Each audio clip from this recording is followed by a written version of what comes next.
Hello everyone. तो आज हमने नया काम शुरू किया है और वो है जो पाइन ट्रीज़ की लीफ रहती है उसको इकट्ठा करना है गाय के लिए, और फिर हम उसको गाय के नीचे बिछाते हैं और फिर उसके बाद जो वो फर्टिलाइज़र के तौर पे गोबर के साथ मिक्स होके और उसको हम अपने खेतों में यूज़ करते हैं।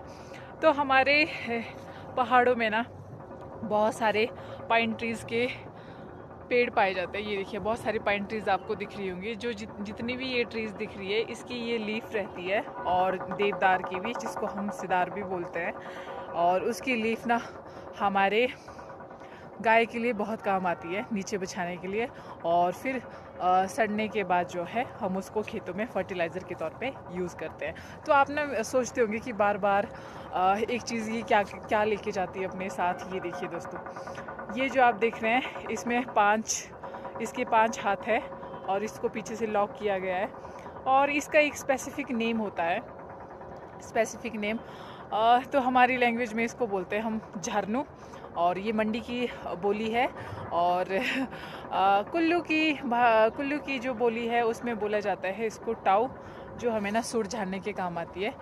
हम इसको अपनी भाषा में बोलते हैं सुर, और इसको यूज़ करते हैं हम इस तरीके से, और जिससे ये क्या करता है इकट्ठा कर लेता है बहुत सारे सुर को, और ये इस तरह से हम इसको इकट्ठा करते जाते हैं। तो आपने देखा होगा, तो आप में से शायद बहुत सारे हमारे पहाड़ी क्षेत्रों में यही हर साल हमें ना बहुत ज़्यादा सुर इकट्ठे करने पड़ती है विंटर टाइम के लिए, और हमारा हर साल का यही प्रोसेस रहता है। और अभी है पतझड़ का टाइम और विंटर सीज़न, तो जो पाइन ट्रीज़ की जो लीफ रहती है वो अभी पक चुकी होती है, और हवा और बारिश के कारण जो है वो नीचे गिर जाती है, और फिर हम उसको इस तरह से यूज़ करते हैं।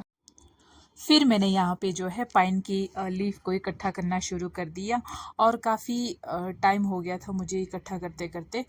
मैं आपको ना आज का वेदर दिखा देती हूँ कि आज का वेदर ना एकदम धूप लगी थी, और मेरे चारों तरफ पाइन ट्रीज़ के पेड़ थे, और मैं थोड़ा ऊपर थी और मम्मी थोड़े नीचे, और मैं ना आज पानी की बोतल लाना भूल गई थी। 40 मिनट इकट्ठा करने के बाद मैं थक गई थी, और यहाँ पे लिया मैंने रेस्ट, 10 से 15 मिनट का रेस्ट। तो आइए मैं दिखाती हूँ आपको कि मैंने कितनी सुड़ी इकट्ठा की। यहाँ पे देख सकते हैं आप, मैंने ये वाली सुड़ी इकट्ठा की थी, और यहाँ पे भी मैंने थोड़ी सी इकट्ठा करी हुई थी, और इसके आगे जाके भी मैंने थोड़ी सी इकट्ठा कर ली थी। मतलब 2 से 3 बोझे बन जाने थे आराम से। और फिर मम्मी ने मुझे बुलाया, नीचे आ जाओ, और काफ़ी टाइम हो गया था, दिन के 2 बज रहे थे। और फिर मैं नीचे की तरफ मम्मी के पास गई, तो मैंने देखा कि इतनी ज़्यादा सुड़ मम्मी ने इकट्ठा करी हुई थी। तो आप देख सकते हैं मम्मी ना हम सबसे बच्चों से हमेशा ज़्यादा ही काम करती है। उसके बाद मैं मम्मी बैठ गए यहाँ पे रेस्ट करने के लिए। तो मैंने फिर से अपना फ़ोन निकाल दिया वीडियो शूट करने के लिए। तो मेरी मम्मी मुझे बोलती है बस तेरा यही काम रह गया। फिर मैं हंस रही थी। तो यहाँ पे ना मेरा दोस्त भी मुझसे मिलने आया था आज, जिसका नाम जैकी है, और ये ना हमेशा मेरे से मिलने ही आता है। जब भी मैं जंगल आती हूँ ना, तो ये उस दिन ना आए ऐसा हो ही नहीं सकता।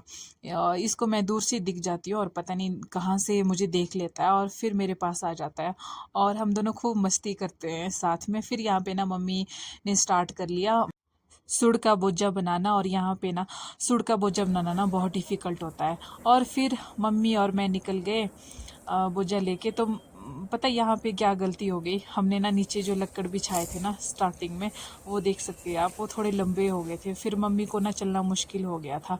बोझे का जो वेट है ना, वो मम्मी के वेट से कहीं ज़्यादा हो गया था और लंबा भी हो गया था। फिर मम्मी को चलना भी मुश्किल हो गया। फिर हम पहुंच गए घर, और हमने लंच किया, और लंच में बना था कड़ी चावल। आफ्टर 1 आवर के बाद जो है मैं निकल पड़ी फिर से अपनी दराटी और रस्सी लेके घास के लिए। और यहाँ पे मैंने ना घास काटा ही था कि मेरे वेट के कारण ज़मीन ही धंस गई। तो मैंने सोचा कि मैं इतनी मोटी हो गई हूँ। फिर मैंने भरा बनाया और मैं रेडी हो गई घर की तरफ। आपको हमारी वीडियो कैसी लगी ज़रूर बताना।